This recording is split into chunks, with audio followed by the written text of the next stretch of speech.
Hello, my name is Marie Flores, and I'm gonna do a physical examination of the GI, musculoskeletal, and the neurological systems. So first, we're gonna do the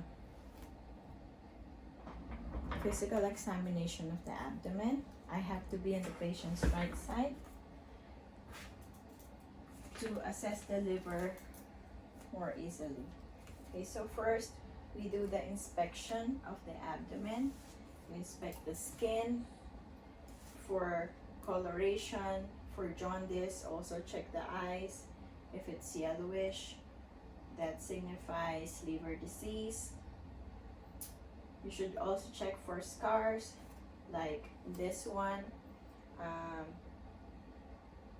it shows that he had a appendectomy before. You should also check for spider angiomas. This can be seen in liver disease and pregnancy and malnutrition. Usually it's in the area above the umbilicus. So during inspection, you should also check for asymmetry and distension of the abdomen and peristalsis. Okay. The next part of the abdominal examination is auscultation. We do that before the palpation and percussion. So we use a stethoscope, make sure it's warm, and then we start auscultating on the right lower quadrant.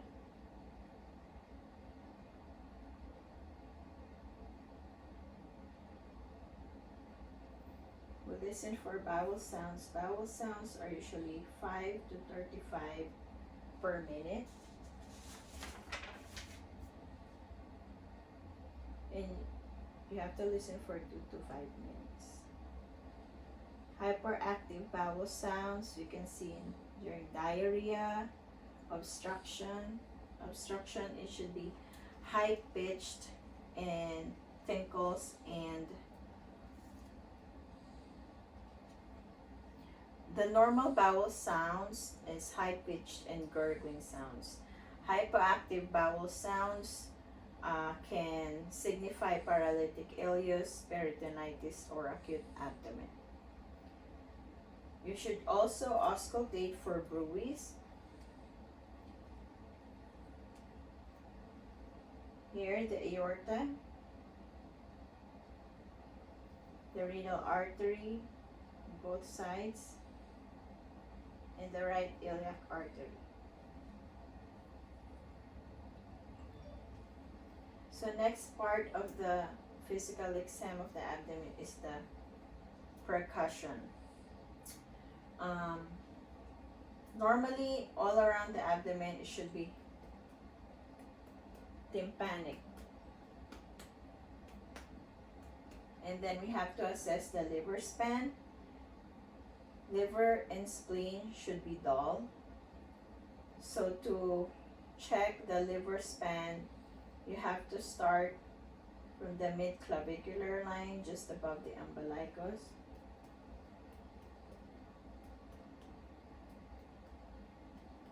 Until you hear a dullness. Then start down from here. Usually it's in the 5th to 7th intercostal space. And then we percuss the spleen. It should be in the left anterior axillary line and in between the 6 to 10 ribs.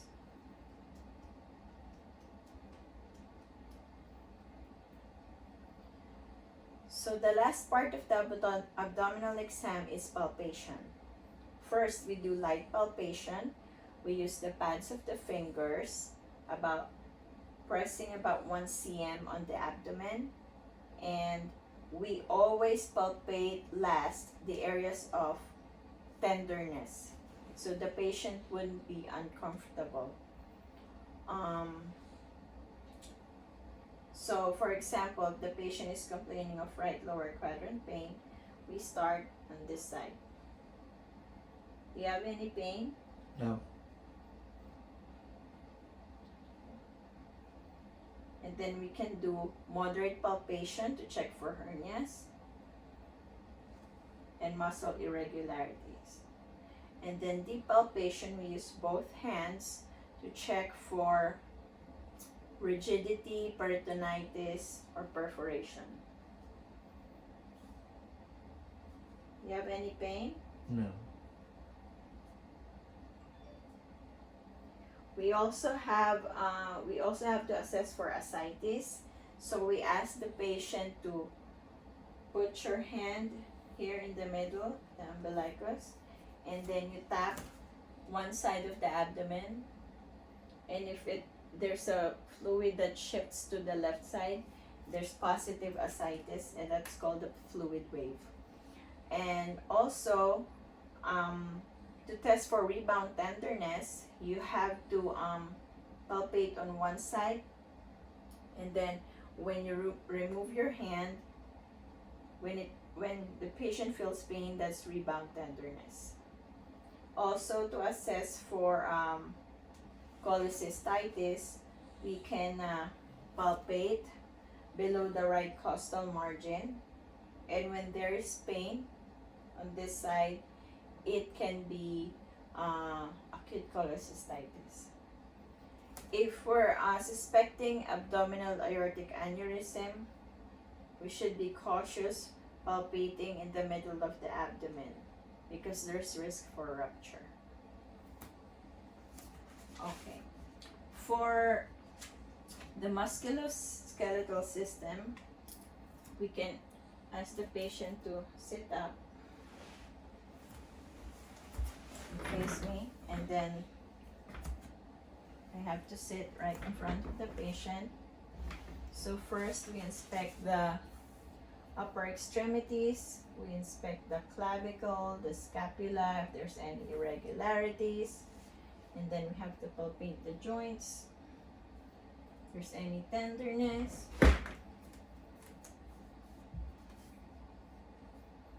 And then to check for the range of motion, we can ask the patient to lift your hands up, cross over, and then lift it down, put it down, and cross over. Okay. So we're gonna see if there's reduced range of motion or any pain during that movement. Okay. And then we test the reflex on the upper extremities. We do the biceps on both sides, and then the brachioradialis,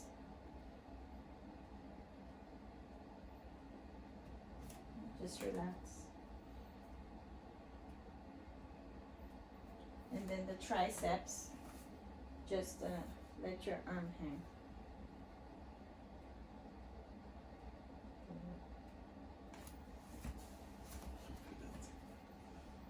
Let your arm.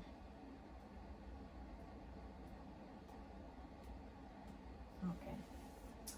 And then we palpate the pulses, the radial pulse,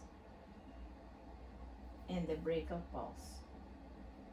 Next, including in the upper extremities, we palpate the hands for any tenderness, swelling on the joints,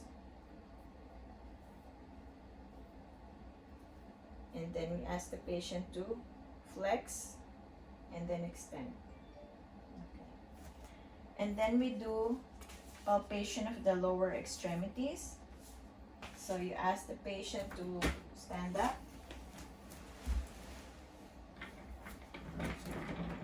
and then we palpate the knees, the joints, the toes, and then we ask the patient to we also need to check for the range of motion. So if you can put your left leg like this and the other leg. Okay. Put your right leg in front of you. The other leg. Okay.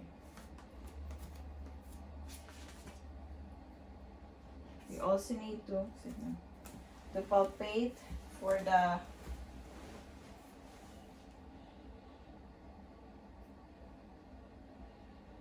dorsalis pedis and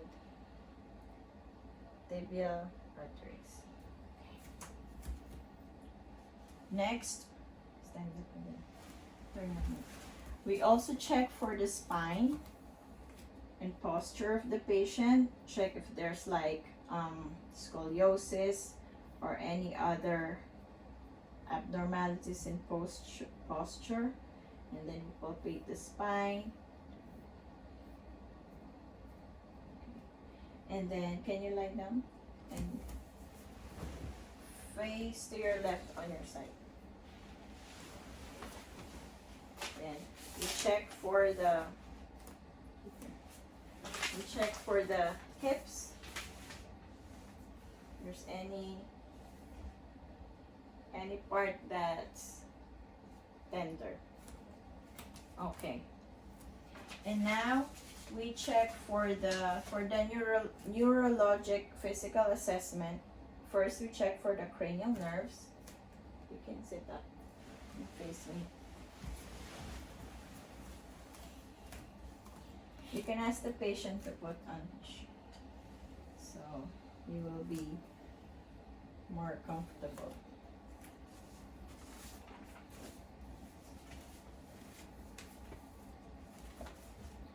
So to check for cranial nerve 1, which is the olfactory, you can give the patient something to smell, like a strong smell that can test the sense of smell.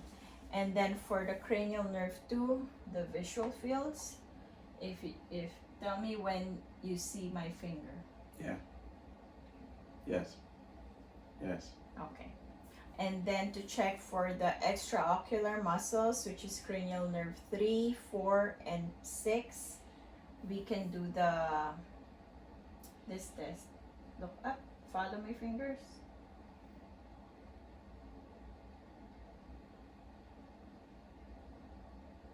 And test for convergence. Follow my fingers. Follow my fingers. Okay, for cranial nerve 5, we test for facial sensation.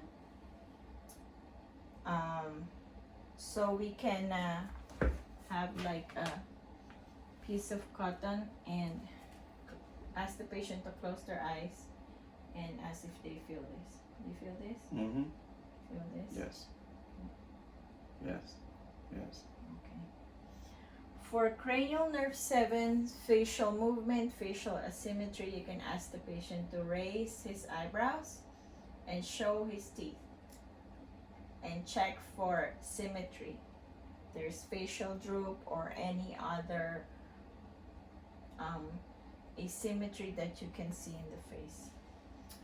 For cranial nerve 8, we test for hearing acuity.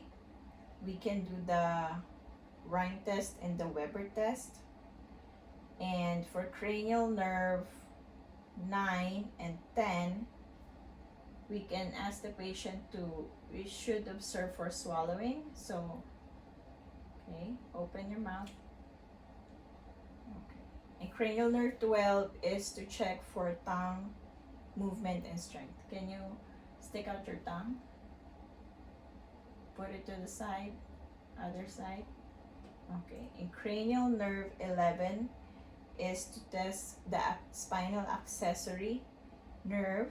So you can ask the patient to move his head on the left side and the other. Okay. So for other part of neurological physical exam is to check for sensation. So we can use this cotton cotton pads and to check for symmetrical sensation. So ask the patient to so tell me if you can feel it when I touch your skin. Yes. Yes. Close your eyes. Yes. Yes. Yes. Okay. And then we can ask to test for stereognosis. We can ask the patient to hold up an object and identify what it is.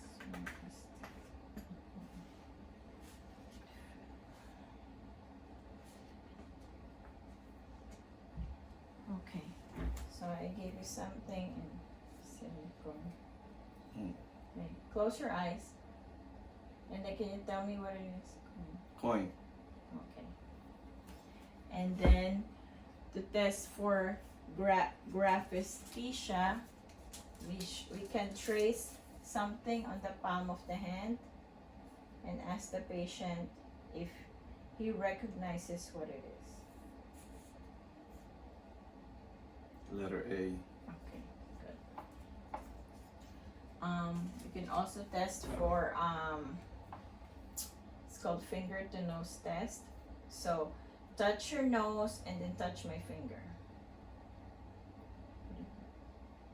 Back. Okay. And then you can ask also the patient to test for balance, to do the heel to shin test. Put your heel up here and push it down. Okay? Other way. Okay. And then to check for gait and balance, ask the patient to stand up and walk on, face that way, heel to toe. Okay? And check if there's any abnormality in the patient's gait.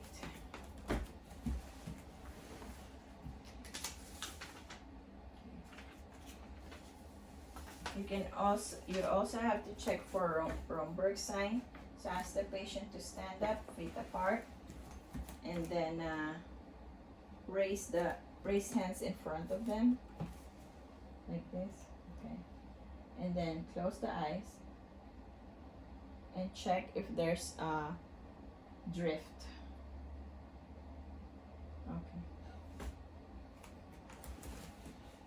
So that concludes the physical examination of abdomen, musculoskeletal, and neurological system.